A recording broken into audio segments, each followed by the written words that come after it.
Chronic myeloid leukaemias, इसका हमने पिछले वीडियो में पढ़ा था कि इसकी वजह से ट्रांसक्रिप्शन 922 यानी कि फिलाडेल्फिया क्रोमोसोम की वजह से। फिलाडेल्फिया किस किस में होता है? ALL, CML और CNL। CML अभी पढ़ रहे हैं हम लोग, ठीक है। इसमें बेसिकली होता क्या है, दो क्रोमोसोम है, 922 है ना, तो क्रोमोसोम 9, क्रोमोसोम 22। 9 के ऊपर एक जीन होता है, उसको हम बोलते हैं ABL, और 22 के ऊपर होता है BCR। इन दोनों का फ्यूजन हो जाता है, मतलब कि ABL वाला जो है ये BCR पे जाके बैठ जाता है, ट्रांसलोकेट हो जाता है। जो नया क्रोमोसोम बनता है उसको हम फिलाडेल्फिया क्रोमोसोम बोलते हैं, ठीक है। उसकी वजह से क्या होता है, टायरोसिन काइनेस की एक्टिविटी बढ़ जाती है, और उसकी वजह से ये हो जाता है CML, chronic myeloid leukaemia. Tyrosine kinase की एक्टिविटी बढ़ जाती है, उससे CML हो जाता है। अभी जो ट्रांसलोकेशन है ना, ये स्टेम सेल में होती है। ये ट्रांसलोकेशन स्टेम सेल में होती है, तो सारे के सारे लिनिएजेस अफेक्ट होंगे, मतलब RBC और प्लेटलेट्स भी अफेक्ट होंगी WBC के साथ साथ। CML मतलब WBC तो हो गया, और RBC और प्लेटलेट ये भी अफेक्ट होंगे क्योंकि स्टेम सेल में म्यूटेशन है, ठीक है। तो बेसिकली हुआ क्या, CML में एलिवेटेड WBC काउंट्स रहेंगी, साथ में abundance of various other cell types like eosinophilia देखने को मिलता है।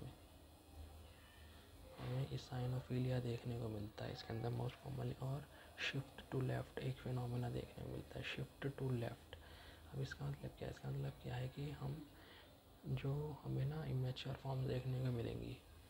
एक साइकिल देखते हैं मैच्योरेशन की, तो इस तरफ भागती है, माइलोब्लास्ट, प्रोमाइलोसाइट, माइलोसाइट, मेटामाइलोसाइट, बैंड फॉर्म, और फिर न्यूट्रोफिलिया साइन। लेकिन इसमें क्या होगा, हमें जो सेल टाइप्स हैं वो इस तरफ, मतलब कि ओल्डर सेल टाइप्स देखना मिलेगी, इमेच्योर सेल टाइप्स देखने को मिलेगी, इसलिए इसको हम शिफ्ट टू लेफ्ट फिनोमेना बोलते हैं। इसका मतलब है रीअपियरेंस ऑफ इमेच्योर फॉर्म्स, ठीक है। अब CML जो होता है उसके 3 फेज होते हैं, मेनली फेजेस होते हैं 3। इसका निमोनिक है कैब मतलब एक होता है क्रॉनिक फेज, एक होता है एक्सेलरेटेड फेज, और एक होता है हमारा ब्लास्ट क्राइसिस, ठीक है। तीनों को अलग समझते हैं। तो क्रॉनिक में क्या होता है कि लेस देन 10% ब्लास्ट सेल्स होती हैं। क्रॉनिक में लेस देन 10% ब्लास्ट सेल्स होती हैं। एक्सेलरेटेड में 10 से लेकर 19% ब्लास्ट सेल होती है। ब्लास्ट क्राइसिस में ग्रेटर देन 20% ब्लास्ट सेल्स होती है। ब्लास्ट सेल्स का क्राइसिस मतलब कि बहुत ज़्यादा हो गई, ठीक है। Extra medullary blast cell proliferation होने लगेगा, मेडुला के बाहर प्रोलिफरेशन होने लगेगा। और इसमें AML से ज़्यादा AML में ज़्यादा देखने को मिलता है ALL को। और इसमें 10% ब्लास्ट क्राइसिस, इसके अंदर एक्सेलरेटेड में बेसोफिल्स जो हैं वो ग्रेटर देन 20% देखने को मिलेंगी। स्प्लीनोमेगाली देखने को मिलेगी। TLC इंक्रीज़ भी हो सकता है या डिक्रीज़ भी हो सकता है, और प्लेटलेट्स इंक्रीज़ भी हो सकती हैं, डिक्रीज़ भी हो सकती हैं, ठीक है। अब एक इससे सिमिलर चीज़ आती है जिसमें हम कन्फ्यूज होते हैं, पता ल्यूकेमॉइड रिएक्शन, एक हमारा जो हम पढ़ रहे हैं CML। तो दोनों के बीच में क्या डिफरेंसेस है, तो पहले देखते हैं कॉज स्प्लीन इन्वॉल्वमेंट क्या है, फिर TLC, फिर बेसोफिल्स, और फिर लैब स्कोर, ठीक है।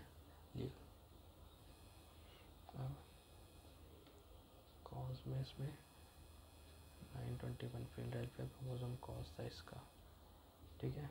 ABL BCR fusion. ल्यूकेमॉइड में क्या कॉज होता है, सेप्सिस प्रेजेंट होता है। फिलाडेल्फिया क्रोमोसोम एब्सेंट होता है। स्प्लीन में इसमें कुछ नहीं होता है, इसमें स्प्लीनोमेगाली होती है। TLC इसमें हाई होता है, ये रहा, इसमें हाई हो सकता है लेकिन not as much as in CML। बेसोफिल्स इसमें कुछ नहीं होता है, इसमें ग्रेटर दैन 20% होती है इन एक्सेलरेटेड फेज। और लैब स्कोर इसमें डिक्रीज होता है, इसमें इंक्रीज होता है। लैब स्कोर डिक्रीज है CML में।